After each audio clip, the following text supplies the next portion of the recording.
Aspiramos a ser distinto, salir de lo común, ser parte del cambio.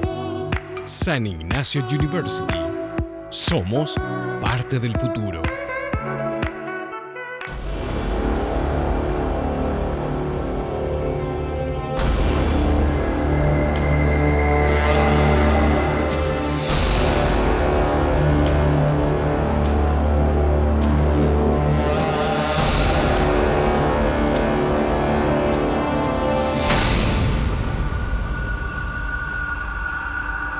Agárrate con Patricia Poleo, opinión estremecedora.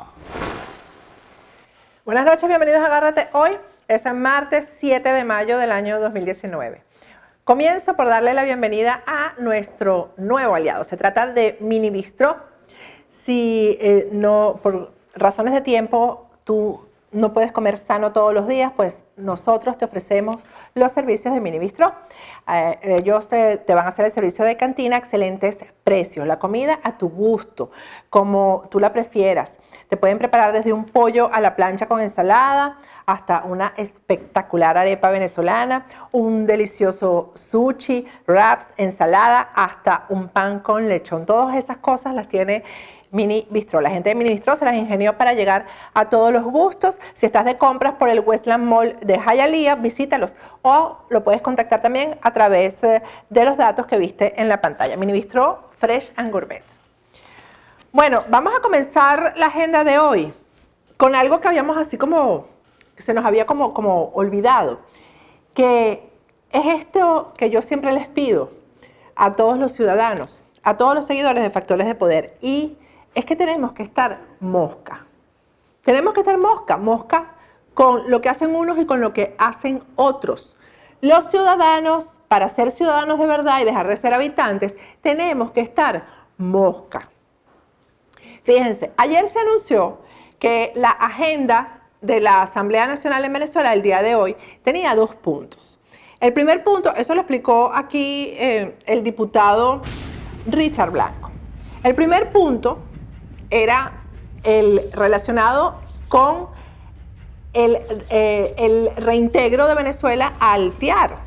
Bueno, hay realmente opiniones encontradas con eso de que el TIAR vaya a ser la salida en vez del 187.11 o además del 187.11, etcétera, ¿no? Bueno, y el otro punto era el debate sobre los allanamientos ilegales por parte del TSJ a diputados de la oposición. Por cierto, hoy, mientras estaban los diputados dentro de la Asamblea Nacional, el TSJ, encabezado por Michael Moreno, que a su vez estaba en el acuerdo para sacar a Maduro del poder, estaba aprobando otros allanamientos. El allanamiento de Henry Ramos Alup, a ver si lo tengo de memoria, el de Mariela Magallanes, Américo de Gracia, el de Richard Blanco, que estuvo con nosotros ayer aquí en el programa, otro diputado de apellido Delgado, y también el allanamiento de Simón Caisadilla. Esos son los que recuerdo, son 7. Bueno, pero resulta que de repente hubo una propuesta para discutir otro asunto. Lo del TIAR no se aprobó. El tratado, ¿qué es lo que significa TIAR? A mí se me olvidó. Pero bueno, es el tratado para lograr la intervención, que además está pedida por la mayoría de los venezolanos como única forma de salir de un régimen criminal como el de Nicolás Maduro. Bueno, eso no se aprobó porque se pasó a la Comisión de Política Exterior para que elabore un informe. Lo que sí se aprobó fue esta propuesta ahí tienen ustedes lo que publicó el bloque parlamentario el 16 de julio. En esta sesión de la Asamblea Nacional, donde se iba a aprobar el proyecto de acuerdo para respaldar la reincorporación de Venezuela en el TIAR, lo único que se aprobó fue remitir el tema a la Comisión de Política Exterior del Parlamento Nacional. Bueno, lo que sí se aprobó, repito, fue efectuar, y fue de manera unánime, aunque aquí dice de manera unánime, pero tenemos que la fracción 16 de julio no lo aprobó. Esta información es de Bloomberg, pero la fracción 16 de julio emitió un comunicado explicando que ellos no habían aprobado esto. Ahí lo tienen ustedes, la carta de la fracción 16 de julio. Entonces, ¿qué es lo que dice Bloomberg? La Asamblea Nacional de Venezuela votó por efectuar un pago de intereses equivalentes a 71 millones de dólares correspondiente al bono de la petrolera estatal del país con vencimiento en el 2020, el único que no está en incumplimiento. Ok, entonces como yo no entiendo si esta aprobación, porque realmente de verdad no lo entiendo, porque acaso que los periodistas tenemos que saber de todo, ¿no? Nosotros tenemos que saber quién sabe de cada cosa. Yo no entiendo nada de economía. Se aprobó esto con una emergencia que yo quiero saber si esta aprobación se corresponde con la agenda de la oposición que sacará Maduro, la agenda de la oposición que es atender el problema de crisis humanitaria que hay en Venezuela, por lo menos esos dos puntos, ¿no? El tema de la persecución política, que ahora la están viviendo en carne propia, diputados que hasta ahora, algunos diputados, no todos los que se incluyeron hoy, pero algunos que hasta ahora le han hecho el juego del régimen, como por ejemplo Henry Ramos Alú y también Edgar Zambrano. Bueno, por eso, porque yo no entiendo si esta aprobación de hoy era urgente, necesaria, que fue hecha a última hora, no estaba incluido en el debate, en la agenda del día de hoy. Tenemos ya vía Skype al economista Boris Ackerman. Buenas noches, Boris, para que nos expliques esto. Hola Patricia, buenas noches, un placer estar contigo, muchas gracias. Fíjate, estos bonos fueron emitidos para sustituir a los bonos 2017, porque estaban por vencerse y no había dinero para pagarlos. Entonces se cambiaron, parte de esos bonos se cambiaron por bonos respaldados con el 51% de las acciones de Citgo. En ese momento la Asamblea Nacional, ya el poder de los grupos no adeptos al régimen, se negó a aprobar. Entonces, desde el punto de vista de leyes venezolanas, es absolutamente ilegal. Sin embargo, también hay otra vertiente, que es que es una especie podría ser visto como una especie de espada de Damocles, en el sentido de que si no se pagan esos bonos, podría ocurrir un embargo de Citgo, y eso a la larga, desde el punto de vista estratégico, desde el punto de vista de propiedad del Estado venezolano, representaría un daño al país. Pero, por otra parte, y lo que sí entiendo que es la posición de la facción 16 de julio, que yo comparto plenamente, es que lo que no se observa en todo esto es transparencia, se observa mucha celeridad en la decisión. Hoy apenas estamos a 7 de mayo y había hasta el 29 de mayo para hacer frente al pago. Digamos, hay una extensión de 30 días a partir del vencimiento, una especie de periodo de gracia, y todavía quedan 3 semanas más. Entonces, en esas 3 semanas, yo creo que hay tiempo suficiente como para tener un buen informe de abogados, de bufetes reconocidos en los Estados Unidos, para que dictaminen si realmente es muy posible ese embargo, y de ser así, bueno, lamentablemente hay que hacer de tripas corazón y pagar por eso. Pero ¿qué es lo que se pide? ¿Qué es lo que se debe pedir al gobierno de Guaidó, al gobierno interino de Guaidó? Una sola cosa, y es transparencia.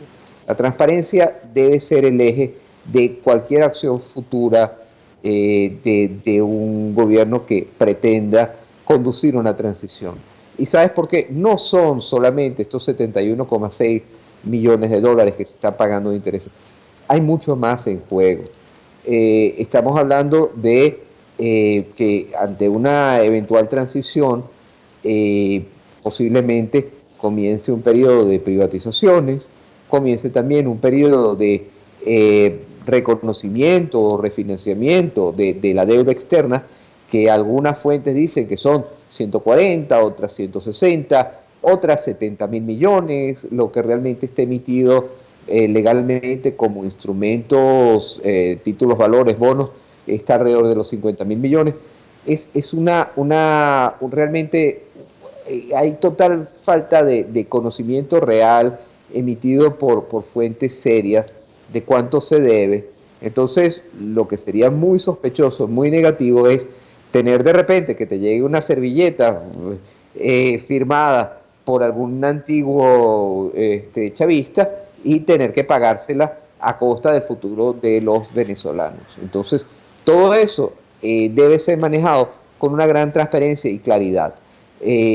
Fíjate, Europa Oriental, luego de la caída de la Unión Soviética, pasó por un periodo de transición donde se hizo muchísima trampa, se acumularon fortunas inmensas en manos de antiguos allegados al régimen a través de las privatizaciones, a través de modelos de pase de activos o de servicios del Estado a manos privadas y a través de temas como las licitaciones públicas que tuvieron lugar en ese momento. Los libros de historia están llenos de este tipo de eventualidades y deben servirnos a los venezolanos como una advertencia de lo que debemos hacer hacia el futuro, de cómo debe ser conducida esta transición. Quizás las decisiones tomen más tiempo, quizás sean más complejas, pero hay que evitar errores ya cometidos por otras sociedades en momentos así. ¿Y esos errores cuáles son? Bueno, vender activos a precios de gallina flaca a personas muy cercanas al régimen. Mira, detrás de la transición hay muchos intereses. Y esos intereses, obviamente, no todos son buenos, no todos son positivos, no todos son favorables y muchos son cercanos a personas que ya tienen poder o que han acumulado fortunas inmensas gracias a la corrupción del régimen chavista. Entonces hay que tener mucho cuidado. Estos bonos de PDVSA quizás esté bien pagarlos, no lo niego, hay un riesgo mucho más grande de perderlos, pero por otra parte se pediría un buen comienzo, y un buen comienzo parte de la claridad y de la transparencia. Sí, Boris, eso que dices es muy importante, porque es que el aparato de desinformación del régimen, que eso lo maneja, eso no está manejado desde el G2 cubano, como dicen algunos, sino desde la Unión Soviética viene eso, ya está tratando de dirigir la opinión pública hacia que esto le llegue a los bolsillos a Guaidó. De hecho, mandaron a uno de los peores, de los periodistas más cínicos que ellos tienen, lo mandaron a la Asamblea Nacional para decirle ladrón en su cara a Juan Guaidó, como queriendo decir lo que aprobaron hoy es para que tú te lo robes. Por eso es que es tan importante explicarle al país, no solamente eso, sino que la transmisión directa de la Asamblea Nacional mientras se debatía, bueno, causó mucho malestar en la gente, porque lo que vio el ciudadano que no está informado es que en vez de hablar del 187, numeral 11, que eso lo está pidiendo a gritos el país entero, se habló de unos pagos que la gente no entiende porque hay que darlo. Entonces a la gente hay que explicarle eso. Sí, Patricia, y yo creo que la decisión fue un poco presurosa, todavía hay 3 semanas más de plazo. Los pagos deben ser efectuados antes del 29 de mayo. Hay un mes de gracia luego del periodo de vencimiento y se sabe que la situación de Venezuela es compleja. Claro. Estos son los únicos bonos que no han sido pagados hasta ahora y además el pago de los bonos tampoco garantiza el no embargo, porque sobre esto hay un dictamen a favor de la minera Cristalex que también funciona como una espada de Damocles sobre Citgo, porque y por cierto, los que nos han defendido, los que han defendido a Citgo de ese dictamen han sido precisamente algunos de los acreedores, de los poseedores o tenedores de estos bonos 2020. ¿Por qué razón? Porque ellos no quieren perder la garantía que tienen ni los flujos de pago si la empresa Citgo es objeto de un embargo por otras deudas de Venezuela. ¿Cómo quiénes, esos 3 que lo han defendido, quiénes son? Mira, hay inversores institucionales. Se sabe que por lo menos el 60% está en manos de fondos de inversión, de fondos muy agresivos, de riesgo, pero hay otro 40% que públicamente no se ha revelado. Yo sí que creo que es importante, como parte de este proceso de transparencia, saber a quién se le está pagando. Cuando se paga un bono, es bueno saber a quién se le está pagando. Quizás se estaría sentando un precedente al hacer público los objetos de pago, pero también ayudaría en el sentido de que de cambiar de imagen, de cambiar, si queremos ser algo nuevo, si queremos ser algo joven, algo de progreso, un gobierno que que sea un ejemplo para el mundo en un proceso tan difícil de transición, la mejor manera de mostrar ese ejemplo es la transparencia, el que nada quede oculto. Yo soy partidario firme de la transparencia, no creo en otra forma de hacer las cosas, sino a puertas abiertas. En general, un acto a puertas cerradas ya es susceptible de sospecha, cualquiera que sea. Obviamente hay cosas que se hacen a puertas cerradas, cuando hablas de temas personales, cuando hablas de temas relacionados con relaciones entre personas, pero cuando hablamos de temas de economía, cuando hablamos de cifras, de números, de la posibilidad de manejar un país, el ciudadano tiene absoluto derecho a saber qué hacen sus gobernantes, a saber la vida, las decisiones. Yo soy de los que piensan que cuando una persona accede a cierto umbral de poder, su vida debe convertirse en un libro abierto, y no solamente en el sector público, en el sector privado también. Un director de una empresa que facture más de 10 millones de dólares al año debe ser una persona abierta al público, su vida debe ser del dominio público. ¿Por qué razón? Porque esa persona probablemente posea información que otros no poseen y tome decisiones con ventajas sobre los demás. ¿Por qué no saber qué decisiones está tomando esa persona y por qué lo está haciendo? Yo quisiera tener esa información para aprovechar esa información a mi favor, igual que todo el resto del mundo, igual que todo el resto de las personas, no tendría nada de malo. Eso democratizaría la información, y esa información va a ser beneficiosa para la mayoría, para los que siempre quedamos de lado, para los que siempre somos débiles, y le quitaría un poquito de poder a los poderosos de toda la vida. Entonces, yo sí que soy partidario de que toda la información que se maneje desde el punto de vista económico, desde el punto de vista de decisiones, de políticas, emprendo este proyecto y no este, debe ser del dominio público. Gracias, Boris. Muchísimas gracias por esta aclaratoria y por esta explicación. Dale, muchísimas gracias a ti, Patricia. Un abrazo.